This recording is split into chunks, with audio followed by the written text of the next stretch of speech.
this Chiefs team now has become the villain. Is that very status quo for the sports world? No, there seems to be something different going on here, and I think it has to do with just the way our society has evolved. I just think people are angrier than they used to be, and people just want to be outraged and pissed off about things. I did my last radio show 2 weeks ago, and sort of my parting message was, stop to everyone. Stop being outraged about nothing. We get so mad about the littlest things in our culture now, and the problem with that is there are things to be genuinely worried and mad about, but we lose the ability to decipher which one of them really do matter because we get involved in nothing. So people are down on the Chiefs now because of a bunch of things that are nothing in the big picture. You're upset because they show Taylor Swift on television for a total of 60 seconds out of a 3.5-hour broadcast. That makes no sense to me whatsoever. Andy Reid is like a big teddy bear. I don't know that there's anyone more lovable than that guy is. Patrick Mahomes is on his way to being probably the greatest player in the history of his sport, the greatest quarterback in the history of his sport, and as far as I can tell, a pretty likable fellow. I'm not sure what it is you would dislike on its face about him. They are a ridiculously good team, and they are doing things that we have literally never seen before. I'm not sure why people are telling me I should be getting tired of seeing this greatness. Now, I started this career of mine before I was at ESPN covering the Michael Jordan Bulls. Michael became Michael when he three-peated. So that's what Mahomes is here to do. Mahomes is here to become the heir to Michael, A-I-R and H-E-I-R, to Michael Jordan. Let's go wordplay. Let's go wordplay. Got it. The best in the business. You might earn yourself a use check. Wow. Hey, I was wondering what that. I like that a lot. Thank you. It's a use check. Yeah, that's his wife does those, right? Like really nice. Yeah, they're beautiful. Kyle doesn't. She does great work. But anyway, I've forgotten what I was saying. Jordan. Air Jordan. Air. The air. H and an A. And the air. And the hair. And the hair. That as well. He's got the hair. So if you ask me, I think that there is a whole lot of nonsense that goes into people being mad. And let's just address one thing. For all of the people who are complaining constantly about the Chiefs getting calls, okay? I would ask you the following question.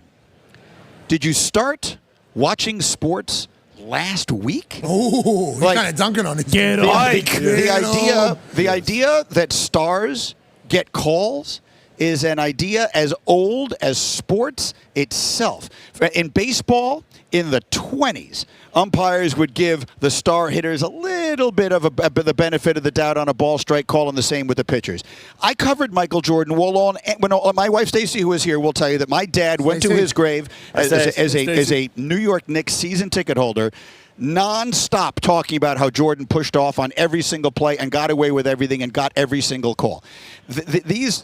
The idea, Tom Brady, they actually changed an NFL rule because he got hit in the knee once and it cost him a season, and now you can't hit quarterbacks low. That's been going on forever. So do they get some calls sometimes? Yes. There's an old expression, which is if you're going to beat the champ, you got to knock him out. And that is the reality of it. They're going to get the benefit of the 50-50. And I don't think that, whether you like it or not, I'm not suggesting that you should like it. Reality. But it has been that way forever.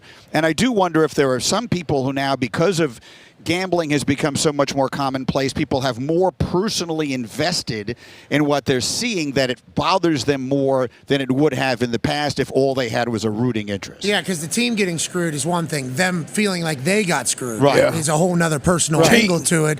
And I don't know, like, there's some of those calls where you go like, that's going to be tough. But to your point, these are all humans. You know, like the humans are the ones that are handling it. No one is suggesting that there haven't been. I'm not sitting here telling you there haven't been questionable calls. No, we're all agreeing with what you're saying. Right. Like, hey, this is just a reality of sports, especially if you have humans involved. Let's just stop and take a step back for a minute. What do we think the revenues of the National Football League are this year? Okay, so the projected value of the cap is $275, and what's that, 50-50, right? And now it's supposed to be. So you do the math. What is that, $550? I mean, I don't know. $550 million per team. So now you're talking about. I think the revenues of the National Football League are probably something in the neighborhood of $20 billion a year. I'm just throwing a round number out there. Yeah, that's just a round number. Yeah. Okay. How much will they be changed by whether the Kansas City Chiefs or the Buffalo Bills wind up in the Super Bowl? The answer is none, zero, not one iota. There will be literally no change in how much money the people involved are making. So the idea, the only thing that could bring this down, literally the only thing that could bring down this $20 billion a year industry is if the world found out that it is actually phony, which it absolutely is not. So the point is, what you're trying to get me to believe is that they are risking $20 billion a year because they think the Chiefs are going to get them another tenth of a ratings point in the Super Bowl or something like that. It's so ludicrous. I don't even know how to begin to address it. Well, especially this early. Like, let's say they are or would want to cook the books. They would wait until gambling is even more prominent and even more bigger. It's like they wouldn't just waste it in the first day. But that would be assuming that you would have reasonable thought. There's not everybody just having that. And there's a lot of people that make a decision, not just in the sports world, and then they're just trying to find things that make them more legit as opposed to potentially seeing anything that could go counter to their belief. That's the world we're in right now. That's the reality of the situation. And it's a bummer, but everybody's going to watch. Yep. And everybody is going to hope, in their eyes, that Floyd Mayweather gets knocked out, that Patrick Mahomes gets knocked out. But the Eagles becoming the baby faces is interesting for me. Like, people being like, need the Eagles. Let's go Philly. Let's go Philly. Like, that has never happened before. I'm excited to see how Sirianni handles it. Meaning being the underdog and being sort of the lovable... The favorite. The crowd favorite. The people's champ right now is the Philadelphia Eagles. Look, you played this game. I didn't. Does that matter? Like I heard Mahomes addressing whether people consider them the villain or not. What difference does that make? I can't imagine it makes any difference. So I think personally, and AJ and D-Butt will have much better say on this than me, Travis Kelce had one question asked to the media, and he said, why are you guys leaning into this ref thing?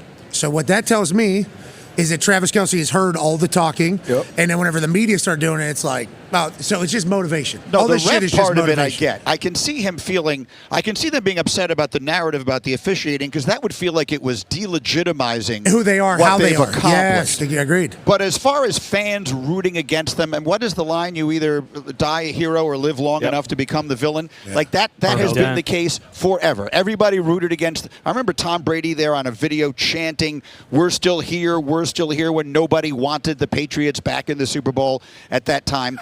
So the reality of the situation is, okay, go ahead. I can see you have someone very much more interesting than me to chat with. No, I like what Jerry. We're going to wait for you to answer. Patriots. Anything you're saying is gospel, brother. So we're going to take it as if it's our own.